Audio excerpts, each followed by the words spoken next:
Welcome back, my math monitor students. Let's see. Today we are learning graphing sine function. In my previous first two videos, we did unit circle, all the angles, and the coordinate point. Now you will learn how to graph the sine function. Okay. Before graphing the sine function, let's see all the values a little bit. That will give us a fair idea what is going on. If you observe, these are the theta values, the angle values in degree and in radian. And I found all the sine values here. If you observe, all the sine values is starting from 0. So if I draw a coordinate point,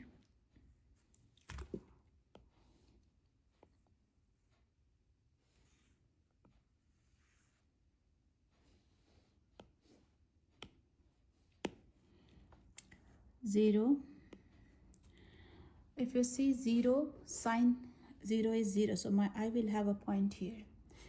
Pi by 6, pi by 4, as the angle is increasing, sine value is increasing. It is increasing till pi by 2. For graphing sine or cos function, we normally take all the four standard angle, which is pi by 2, pi, 3 pi by 2, I hope, 3 pi by 2, and 2 pi. Okay. Now, if you observe, my angles are, the sine values are increasing from 0 to 1. And after 1, it is decreasing in the same rhythm to 0 at pi. At pi, it is going to 0. At pi by 2, it was 1. So 1 is the maximum value it reached. And in the same rhythm, it goes. So it gone to 1 and gone to 0 at pi. I hope my angles are visible. So at pi, it becomes 0. After pi, the angles are decreasing in the same rhythm till -1 at 3 pi by 2. And then it is keep on increasing again till 2 pi, which is 0. So how will it look like? Let me adjust my camera. Okay, so till -1, it will decrease for 3 by 2 and it will go to 2 pi for 0. If I have more angles and if you want to check those angles, it will keep on going. The whole from 0 to 2 pi is one cycle, and it will keep on repeating this cycle in every interval of 0 to 2 pi. So that means this kind of functions where one whole set, like it's a copy paste. This one again copy pasted here, again copy pasted here for every 2 pi. So the such function, even if I go left side, it will keep on going. Such functions are called cyclic functions and periodic functions. This is a continuous function, so I will write the parent function is written as y is equal to a sine, this is let me write it properly. It is written as a absolute value of a sine b of x. We'll discuss what are those. Okay, so the distance in this function, we will say that since this is copy pasted, that means this cycle is repeating. That is called one period. One period of one period of sine is 0 to 2 pi, 2 pi. So period of sine, period, which is represented by the letter P, is 2 pi. Why it is 2 pi? Because it is repeating after every 2 pi, for every 2 pi. Now the distance, I'm talking about distance. The distance, this line is called the midline. So for parent function of sine, the midline is y is equal to 0, the x-axis. Now from the midline, the distance highest, the maximum or the minimum is 1. Why not -1? Distance is never been negative number. It's always positive. This is called amplitude.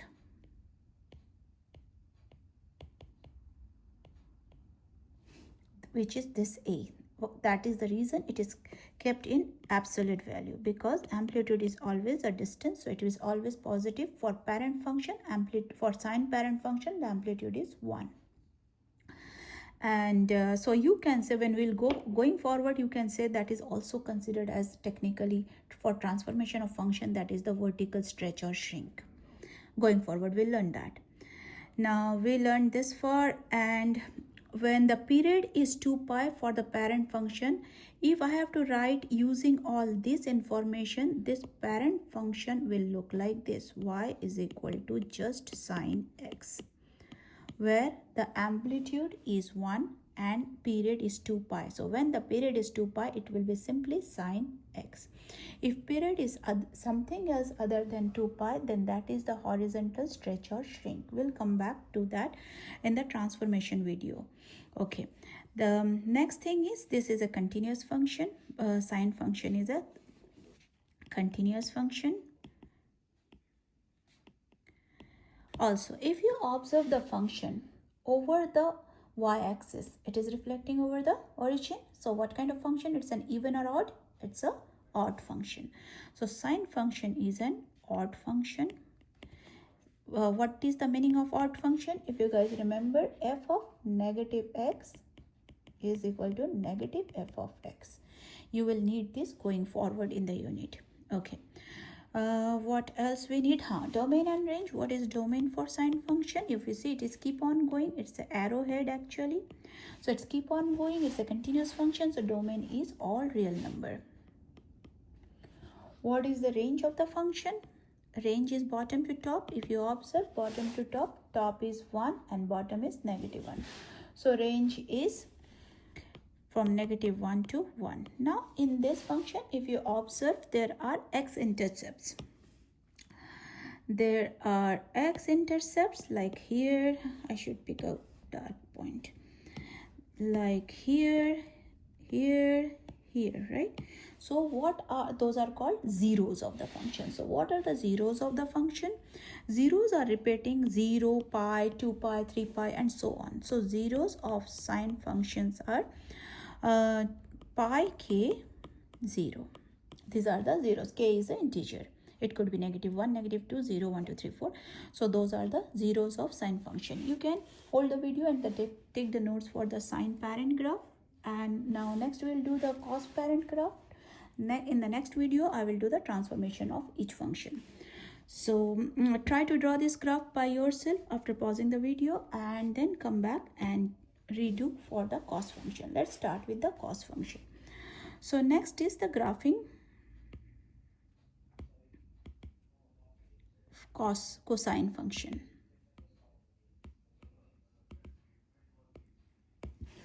To graph the cosine function, let me again check. Let me draw the coordinate point.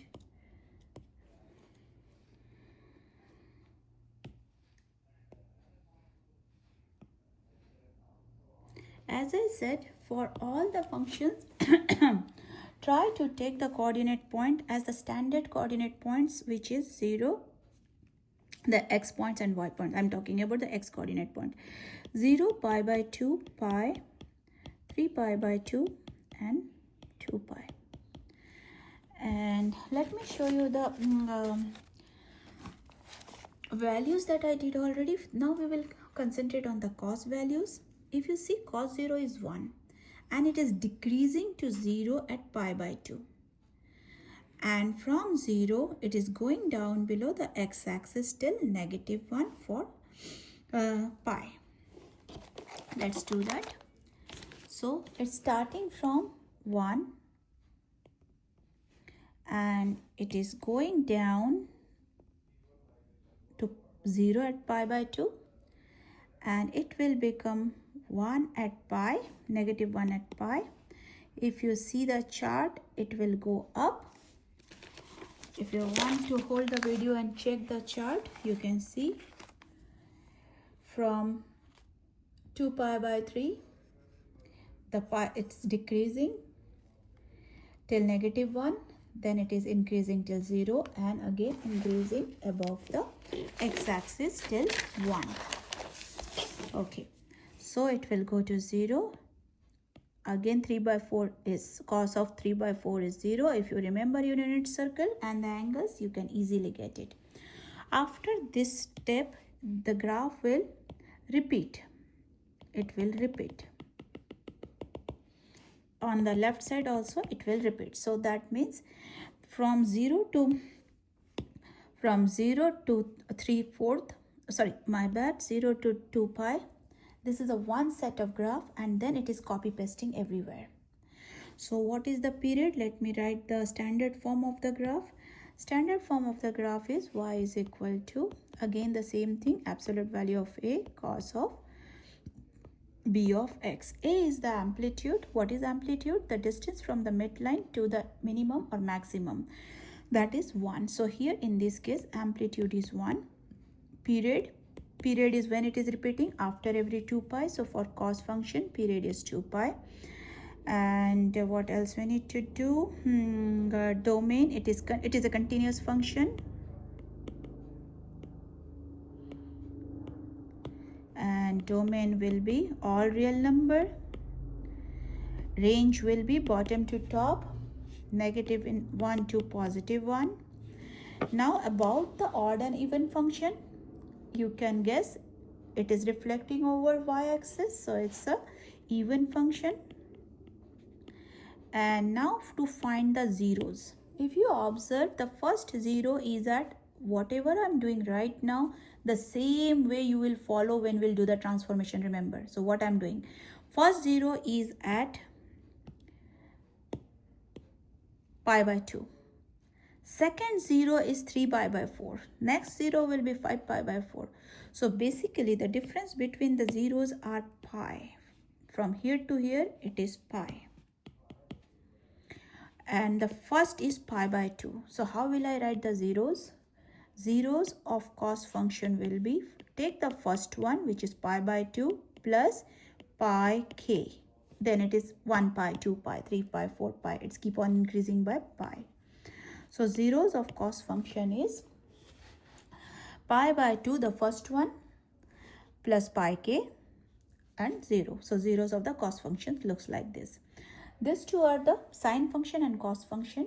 In the next video, that is part 4 of unit circle, I will do all the transformation. Don't miss that video. Next 2 videos will be really important. Thank you guys. If you like, you can share and subscribe.